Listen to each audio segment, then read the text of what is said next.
ensimmäisenä puheenvuorona saamme kuulla Marko Kivistön puhuvan toisaalta tästä talosta, musiikkitalosta kulttuurin paikkana ja myöskin muuten arkkitehtuurista ja kulttuurista ja arkkitehdin näkökulmasta tähän.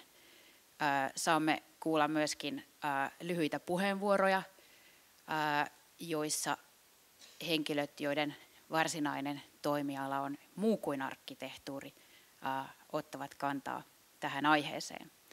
Ja tosiaankin Marko Kivistö on yksi tämän talon pääarkkitehdeistä ja varmasti on hyvin tuttu tälle yleisölle ja on tosiaankin meidän ensimmäinen puheenvuoromme.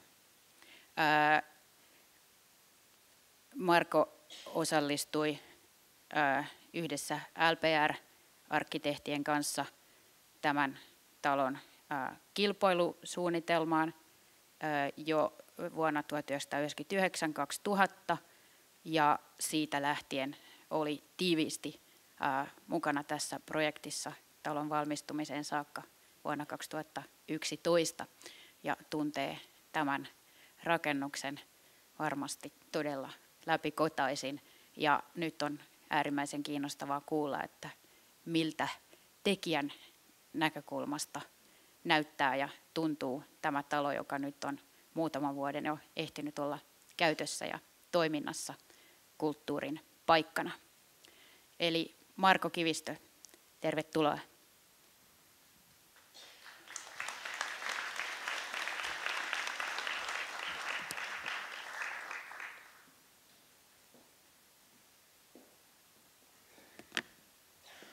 Kiitoksia kutsusta tänne taas pitkästä aikaa.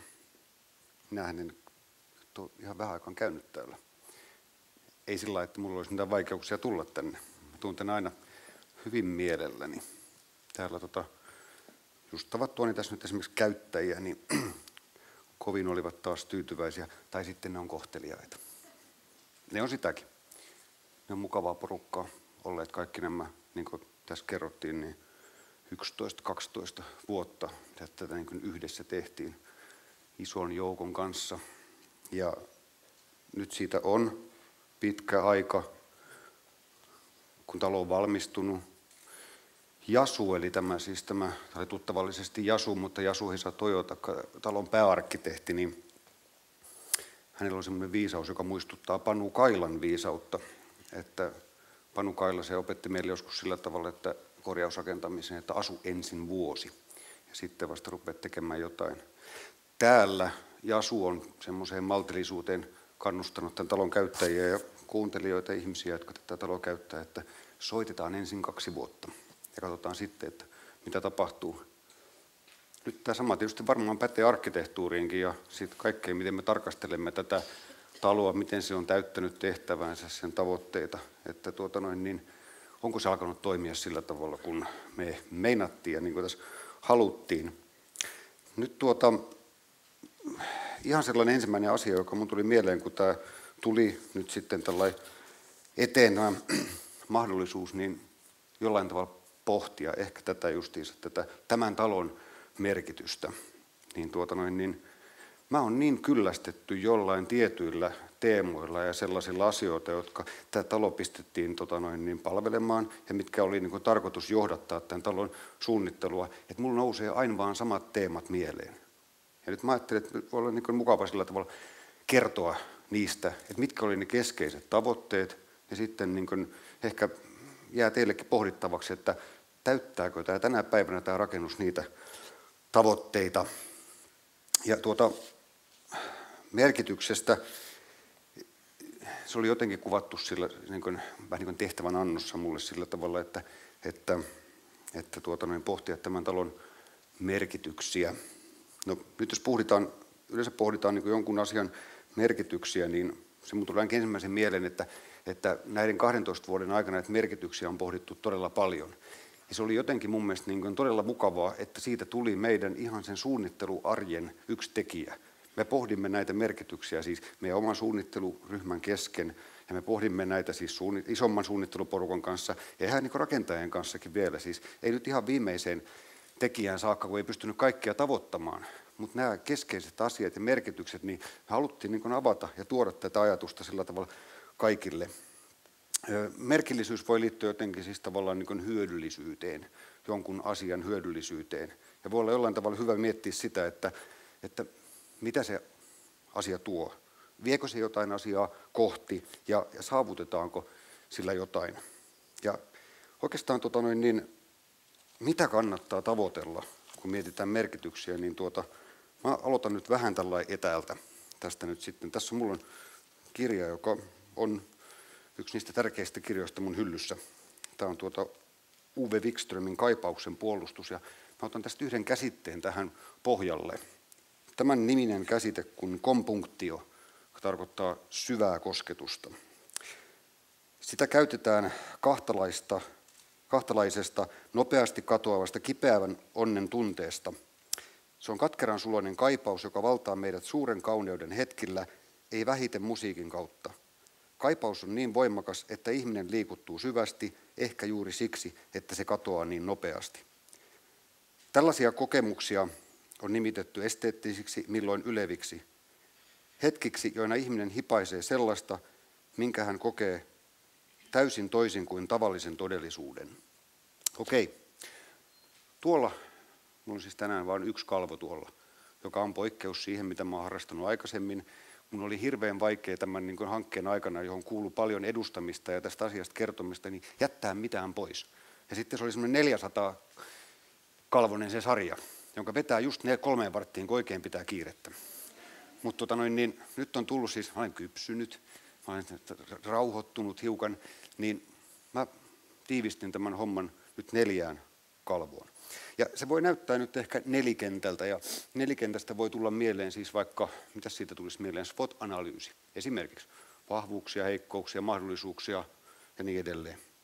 Mutta tuossa ei ole mitään muuta nyt kuin mahdollisuuksia ja vahvuuksia. Olen nyt saanut, minulla on sellainen vaihe, että minun ei tarvitse pitää koko ajan päällä sitä uhkatarkastelua, joka oli siis tavallaan tämän hankkeen tekemistä. Koko ajan miettiä, tehdä riskianalyysiä siitä, että mikä voi mennä pieleen. Ja nyt tämä näkökulma tähän asiaan, kun me puhutaan syvistä kulttuurin merkityksistä, olisi hyvä olla se, että se hakee mahdollisuuksia ja se hakee vahvuuksia. No, siitä voi tulla mieleen nyt vaikka erään tunnetun viihdeohjelman nelikenttä, mikä ei kuulu joukkoon. No, tämä ei myöskään toteuta sitä, nimittäin nuo kuuluu kaikki joukkoon. Ne on kaikki Töölönlahden maisemia. Ne on kaikki asioita, jotka tässä on joskus aikanaan ollut ikuistettu tältä paikalta. Ja ne on jollain tavalla ne on myöskin tämän hankkeen tavoitteita. Nämä hankkeen tavoitteet, ne 3, mitkä mulle on aina taottiin päähän ja se meidän ryhmälle, että läsnäolo, vuorovaikutus, kohtaaminen. No, siellä on vasta 3, 1 puuttuu. Mä olen lisännyt sen tähän nyt sillä tavalla tämän matkan varrella, kun tämä kokemus on tästä matkasta ollut niin huikea ja siis etuoikeutettu tietenkin, mutta mä kutsun 4 nyt sitten eheytymiseksi. Ja nämä on siis arkkitehtonisen muodonannon ja ilmaisun lähtökohtia myös. Ennen kaikkea ne on erilaisten toiminnallisten lähtökohtien tavoittamista, jotka liittyy tämän rakennuksen vahvaan merkitykseen niin kuin kulttuurirakennuksena. Kulttuurin lippulaivana, jolla on siis vuorovaikutustehtävä niin kuin yleisön kanssa ja ihmisten kanssa. No, nämä on keskenään aika samanlaisia termejä. Ne menee niin kuin sekaisin sillä tavalla, että kyllä, joo, tuo on samaan aikaan, tuo on mutta onkin tosi tärkeää se, että tämä nippu näitä ydinasioita, jotka ohjaa sitä suunnittelua, on tosi tiivis. Jasu Hisa suunnitteli tuon konserttisaliakustiikan, ja siinä yksi ihan keskeinen asia on sen akustiikan suunnittelussa on se lavan rakenne. Siinä on hirveä määrä erilaisia detaljeja, siinä on liittymiä, siinä on kiinnitysvälineitä, erilaisia nauloja ja ruuveja, jotka on tarkkaan määritetty. Ja sen mitat ja erilaiset rakenteet on tarkkaan määritelty. Mutta olennaista siinä on se, että se porukka on tiiviisti yhdessä. Ne on ihan eri tavalla kuin aikaisemmin täällä on soitettu, pakotettu toistensa läheisyyteen, joka tarkoittaa sitä, että se äänilähde on tosi tiivis. Eli tässä signaali, se ääni, millä me puhutaan, saavuttaa tasapainoisemman ympäristön, kun se on niin kuin tiivistetty yhteen sanomaan. Ja se on niin kuin olennaista myös tämän arkkitehtonisen ilmaisun näkökulmasta. No, otetaan sieltä nyt sitten tuo ensimmäisenä, tuo on mun suosikki, se on Arnon kuva, tuo tyttö, joka juoksee tuossa vihreällä nurmikolla. Ja niin siinä toteutuu siis tämä läsnäolon tavoite. Varmasti tuo tyttö on läsnä tuossa omassa tekemisessään, kun se kipittää tuossa ja kohta kaatuu ja haistelee nurmea. Äitikin on läsnä, mukavasti juoksee perässä, mutta ennen kaikkea tuossa kuvassa läsnä on rakennus. Ja tuo ei ole siis mistä tahansa jalkapallokentältä, vaan se on tästä 10 metriä ylempää. Se on tuo nurmikko tuossa ylempänä, jossa ihmiset, hieno kyllä, viettävät aikaansa ja nauttivat siitä rakennuksesta. Liikutaan rakennuksen päällä. Rakennus on vahva elementti ympäristössä. Sen ääreen tullaan. Siinä voi maata, siinä voi pistää korvan rakennusta ja kuunnella tässäkin siis sitä ääntä, joka tästä noiden rakenteiden läpi kantautuu. Paitsi ettei kantaudu. Ne on liian hyvin suunniteltu. Ne pitää ääntä liian hyvin. Se on sulla lopulta aika mukava ajatus, että niin olisi käynyt. Mutta ei käynyt. Joka tapauksessa tämä läsnäolo, paikka, sijainti, kaikki, siis ihan kaikkein tärkeimmät päätökset tämän hankkeen varrella on tehty siellä. Täällä on varmaan kaupungin edustajia ja sellaisia, jotka ovat olleet vaikuttamassa siihen, että se halutaan tehdä just tälle paikalle se talo. Ja tämä sijainti on aivan keskeinen asia, kun me puhutaan näistä tavoitteista, että me halutaan olla läsnä. Ja ollaan kuinka vaan läsnä erilaisissa sosiaalisissa medioissa nykyään, mutta se, että voi todellisesti olla läsnä, tarkoittaa fyysistä läsnäoloa. Olla niin kuin osallistaa toinen ihminen. No sitten mä täällä niin kaupunkikuvallisesta sijoittelusta enää avaa sitä asiaa, minkä mä oon kertonut niin lukuisia kertoja, varmaan monillekin teistä, että miten rakennus sijoittuu Finlandia-talon linjaa ja kääntyy koordinaatista kohti eduskuntataloa ja siinä on sitten tiukka linjaus ja Kiasman kaari jatkuu tangenttina rakennuksen epärakennusosassa ja rakennus sijoittuu sillä tavalla niin kuin tiukasti paikalleen ja on kaupunkikuvallisesti sovitettu. Se pitää paikkansa, mutta se, että nämä tärkeän paikan edellytykset toteutuu, niin ne on sitä, että rakennuksen ympärillä elämä muuttuu materiaaleista, rakennuksen osista tunnelmiksi. Mä tykkään siis ihan mahdottomasti luontodokumenteista ja yhdessä semmoisessa luontodokumentissa käsiteltiin kaupunkien elämää. Tuli New Yorkista, siellä oli mehiläispesiä, siis hunajan tuotantoa niillä katoilla. No sitten siinä kuvattiin sitä, kun ne ihmiset valutti sitä hunajaa sieltä kennoista ja mies sanoi, että ei tämä ole hunajaa, tämä on karamellisoitua päivänpaistetta. Ja tässä on kysymys niin kuin tavallaan samoista asioista. Oikein onnistunut ihmisen huomioon ottaminen sen rakennuksen niin kuin vaikutuspiirin tulemisessa alkaa muuttamaan niitä kokemuksia tunnelmiksi. On tärkeää, että siellä on materiaalit, on hyvin valittuja ja ne linjat osuu ja näin poispäin, mutta sen merkityksen mä kerron myöhemmin. Mutta tämä tunnelmiksi muuttuminen on erittäin tärkeää tämän rakennuksen läsnäolon kannalta. No sitten tämä toinen, tässä yläpuolella tämä kuva, joka on keskeneräisestä konserttisalista. Siinä valo tulee sisään. Kun tuossa rakennustilanteessa oli paljon pölyä, niin muodostui näitä tämmöisiä holy light-tilanteita, jotka oli tosi puhuttelevia. Ja niin siinä tuli jopa sellainen olo, että tässä ollaan jonkun pyhän äärellä, niin kuin mä oon tietysti ajatellut koko ajan, että ne on tärkeitä asioita. Hyvin merkittäviä hyvyyden ilmentymiä, minkä kanssa me työskennellään. Mutta nyt me puhutaan vuorovaikutuksesta. Toinen tärkeä tekijä tässä hankkeessa, siis vuorovaikutuksen toteutuminen. Ja nyt näiden erilaisten käsitteiden ongelma on se, että ne eivät saa jäädä abstraktioiksi. Et ihan sitten kun tullaan siihen arkkitehdin jokapäiväiseen työhön, niin muodonannolliset asiat, materiaalien valinnat ynnä muut täytyy tähdätä siihen, että niillä allekirjoitetaan todellisesti niitä pyrkimyksiä ja katsotaan ja skannataan koko ajan, että auttaako tämä tähän asiaan, tuoko tämä tällaista tunnelmaa, auttaako se tätä tavoitetta toteutumaan. Ja tuo yksittäinen ele, eli me avattiin tuo konserttisali, tehtiin tuo lasinen vyö siihen, niin ei se ollut mikään sellaista niin kuin erikoisuuden tavoittelua siinä mielessä, että onko tämmöistä konserttisalia ollut, että se on keskeltä halki. Vaan siis se, että ne tunnelmat välittyy sinne ohikulkijalle, avautuu näkymiä, tila hengittää sisään ja ulos. Ja sillä tavalla, että se on selvä ja todellinen siis dialogi sen ohikulkijan, osallistujan, kokijan kanssa. Siis se on jatkuvaa dialogia ja se on myöskin symmetriaa sillä tavalla, että niin paljon kuin me ajatellaankin, että nämä on niin kuin jotenkin ylväitä asioita, niin mikään niistä ei ole yhtään mitään, jollei synny se symmetrinen tilanne, jossa on kokija ja se vasta tekee sen tilanteen todeksi. Ja tämän niin kuin osallistavan tilanteen todeksi eläminen tekee näille ihmisille sen, että ne tulee osaksi tätä tilannetta, ne alkaa luottamaan ja niille tulee siis usko näihin asioihin myös. No mennään eteenpäin. Siellä on tuo pitkään mainostoimiston kanssa pohdittu julkisivun osa, tuo rasteri, jossa on noita kuvioita nyt sitten kirjaimia, jotka kertoo siitä, että kuka tässä talossa toimii. Puhutaan kohtaamisesta, eli tämä kolmas tärkeä elementti, tehtävä, tavoite, joka tuo näitä merkityksiä, kohtaaminen. Ja tämä on tosi tärkeä nyt tämän avoimen kaupunkitilan ja sen merkityksen kannalta ja yleisesti ottaen tämän kulttuurirakennuksen toiminnan onnistumisen näkökulmasta. Kuka siellä kohtaa? No okei, siellä on Sibelius Akatemia, RSO ja HK. Ei tätä taloa olisi koskaan tullut tähän, jos eivät nämä ihmiset olisi mennyt tai nämä instituutiot mennyt kimppaan ja lähtenyt tätä toteuttamaan. Okei, olisi voinut käydä niin, että Sibelius Akatemia olisi tehnyt tähän talonsa ja HK osoittaisi tyytyväisenä Finlandia-talolla ja RSO sitten kulttuuritalolla tai olisi rakentanut oman talonsa Pasilaan, niin kuin meinasivat.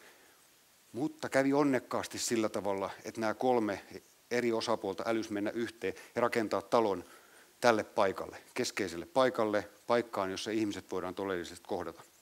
No, kolme osapuolta kohtaa, mutta ei yksin nämä kolme. Sen lisäksi kohtaa opiskelijat, kohtaa ammattilaiset, kohtaa yleisö, kohtaa muusikot, kohtaa talon toimintakulttuuri, kaupunkikulttuurin ja kansainvälinen musiikkielämä kohtaa kotimaisen musiikkielämän. No, kaikki tapahtuu niin kuin loppujen lopuksi aika pienellä tontilla, hirveä määrä erilaisia kohtaamisia, jotka menevät ristiin. Ja tämä on sitten oikeasti sitä todellista kohtaamista, mikä on käyttäjäpalautteissa sillä tavalla, että outoja tilanteita sattui siellä. Näin sen. Ja tämmöisenä yksinkertaisena asioina, kun siis arkkitehtuurissa otetaan huomioon, että luodaan sitä raamia sille ja otetaan huomioon se tavoite. No sitten niin toi viimeinen kalvo, joka käsittelee sitten ehkä tätä eheytymistä ja näitä sitten ehkä kaikista tärkeimpiä merkityksiä. Ainakin jossain noissa taulun versioissa tuolla on Töölönlahden maisema taustalla. Mä jossain vaiheessa keksin sillä tavalla, että Töölönlahden rannalla voidaan jatkaa tuota toimintaa, jota tuossa taulussa ilmeisesti harjoitetaan. Nyt tekijä oli luonteeltaan sellainen, jos mä oikein ymmärtänyt, että hän ei koskaan selittänyt taidettaan. Ehkä munkaan ei pitäisi mennä hänen puolesta selittämään tuota taulua, mutta se mistä se mulle kertoo, niin se kertoo siitä, että nämä tehtävät on tärkeitä ja merkityksellisiä. Että kauniiden asioiden löytämisen äärelle tarvitaan sitä työtä, mitä nuo kaksi pientä poikaa tuossa tekee. Mä kirjoitin sen kirjan joskus aikanaan, se Hiljainen huone, ja sain sinne vähän tölvästiin siitä, että ajatellaanko siinä nyt sit niin, että arkkitehdit tai yksittäinen arkkitehti asettuu niin kuin jonkun luojan työn jatkeeksi. En todellakaan tarkoittanut sitä, vaan tarkoitin sitä, että kaikilla on siis tavallaan se osallistua hyvän todeksi elämiseen tässä maailmassa. Ja nämä on arkkitehtuurin päivän syvimpiä viestejä. Et meillä on, niin kuin tässä sanottiin, Esa sanoi hienosti, niin iso osa meidän ympäristöstä on rakennettua ympäristöä. Sen hoitava vaikutus, taiteen hoitava vaikutus on siis ihan kiistaton. Dostojevskin Hautakivessä lukee, että taide parantaa maailman tai pelastaa maailman. Gustav Dybsöpakka sanoi mulle joskus, kun me tätä hanketta pistettiin pystyyn, että hän uskoo taiteen parantavaan vaikutukseen. Ja sen takia näitä taloja kannattaa rakentaa. No, sitten vielä yksi asia siihen, liittyen niin kuin tavallaan tämän talon muodonantoon ja arkkitehtoniseen niin kuin sävyyn. Et minkä takia kaiken tämän joustamisen, osallistumisen, dialogin, huomioon ottamisen jälkeen täytyy olla niin tiukka arkkitehtoninen asu. Ja miten kuitenkin sitten sillä tiukalla asulla ei ketään tukisteta, vaan kysymys on siitä, että näiden vahvojen rakenteiden edustajien täytyy esittäytyä vahvoina. Ja ne täytyy sen takia olla tinkimättömiä, ehdottomia ja kompromissottomia ne työt, joita näiden tavoitteiden merkitysten edessä ja vuoksi tehdään näitä töitä. Luja rakenne liian monien hauraiden rakenteiden keskellä on arkkitehtonisen ilmaisun hyvä tavoite. Ja tähän tehtävään asettuminen, niin se on se, mikä kannattaa. Kiitos.